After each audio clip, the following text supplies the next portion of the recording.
Assalamualaikum warahmatullahi wabarakatuh. Alhamdulillahi wahdah. Assalatu wassalamu ala man la nabiyya ba'dah.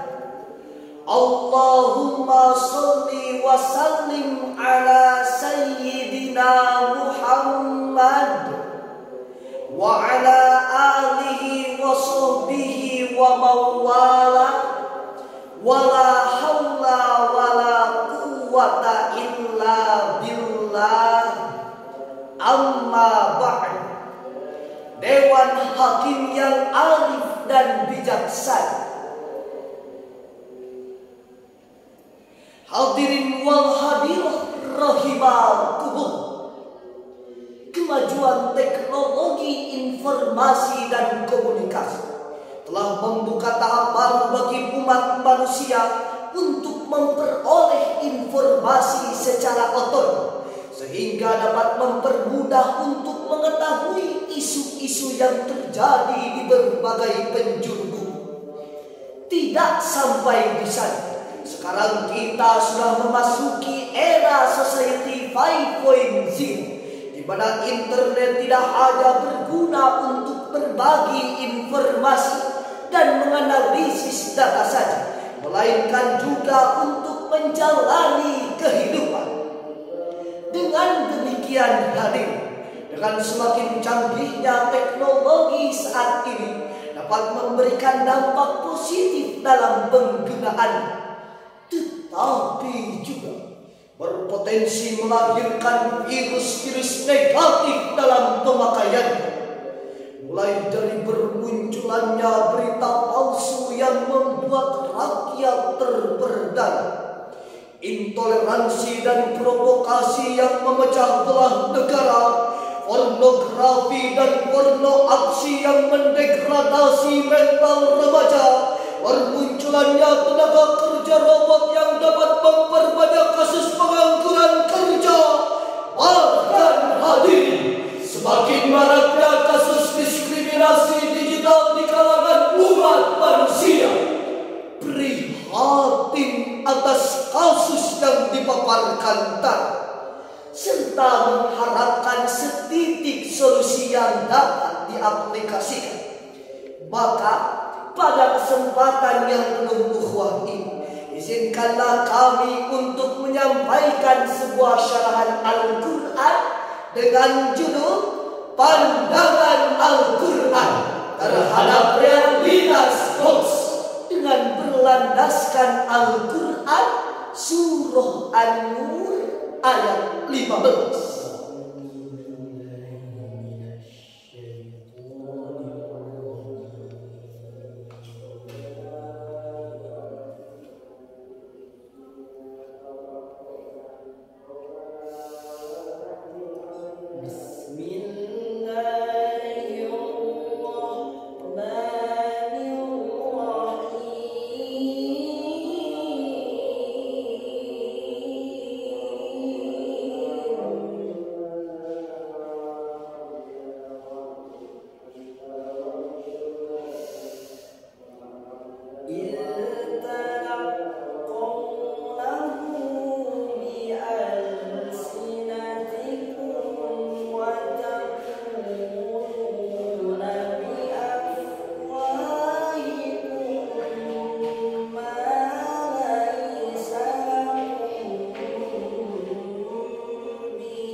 kepada Allah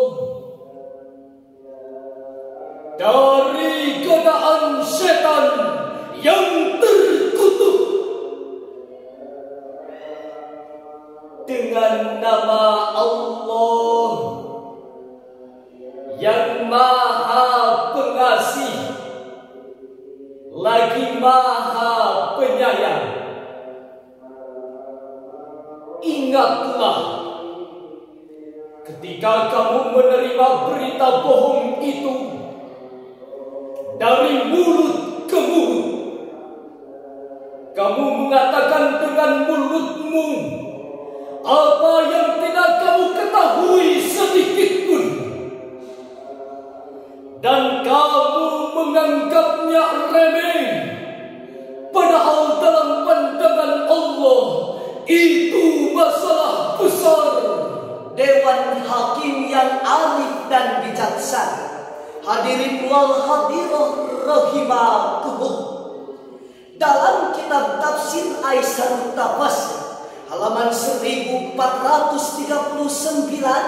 menjelaskan bahwa ayat tersebut berkenaan dengan kisah Aisyah binti Abu Bakar yang difitnah dengan Sofwan bin Al-Mu'attal pada saat perang Bani Mustalik yang dilakukan oleh Abdullah bin Ubay sebagai pemimpin dari fitnah tersebut. Sedangkan dalam kitab tafsir Najmud Durar lil Baqa'i halaman 885 menjelaskan bahwa tahsabunahu hayyana wa huwa 'indallahi 'azim. Maksudnya adalah mereka kaum munafik mengira bahwa menyebarkan berita palsu ialah hampa yang dan tidak sia-sia, sebab mereka tidak menganggap serius terhadap dampak dari perbuatan tersebut. Namun di sisi Allah, perbuatan itu sangatlah serius dan besar. Lalu apa relevansinya ayat tersebut terhadap kehidupan bangsa kita saat ini? Data statistik yang dimuat oleh Kominfo pada bulan Mei tahun 2023 terdapat sebanyak 11.642 tindakan hoax yang masih bertebaran menyesatkan. Kita tidak mungkin menutup mata akibat berita-berita palsu yang masih bertebaran menyesatkan. Lalu bagaimanakah Islam dalam menanggapi persoalan tersebut, dan apa solusi yang Islam tawarkan? Sebagai jawaban, mari kita renungkan firman Allah dalam Al-Quran surah Al-Hujurat ayat 6.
Sadaqallahu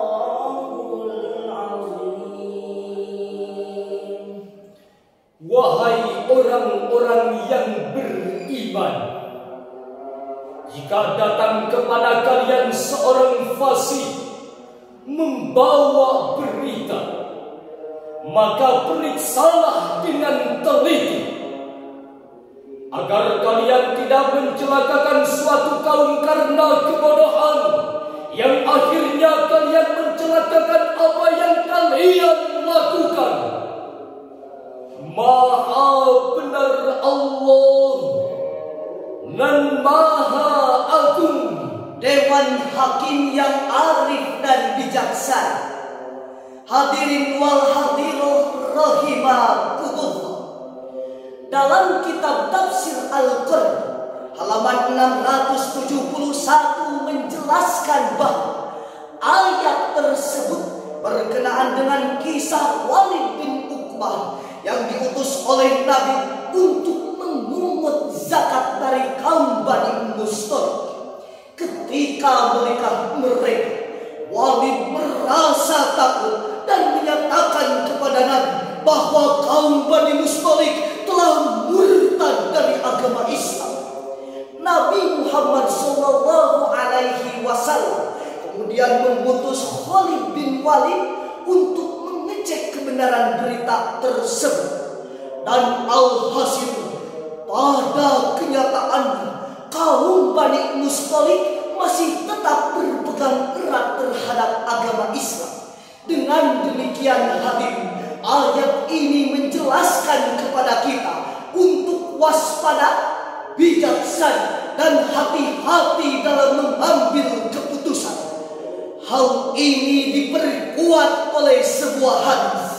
Tajannabu syubuhat fa inna fi syubuhati halakah. Hindarilah hal-hal yang meragukan, karena di dalamnya terdapat kebinasaan. Hadis riwayat Bukhari dan Muslim. Sedangkan hadir menurut Ahmad Budi dalam jurnal yang bertajuk Concept of Islamic Education Analysis dalam kitabnya Hidayatus Salik fi Sulukil Masalah lil Muttaqin menjelaskan terdapat 5 konsep, yaitu pertama tawakkul, kedua tabayyun, ketiga tajannubul zan, keempat husnudzon, dan yang kelima menghindari forum yang dapat menyebarkan berita palsu. Dewan Hakim yang arif dan bijaksana, hadirin wal hadiroh rahimakumullah.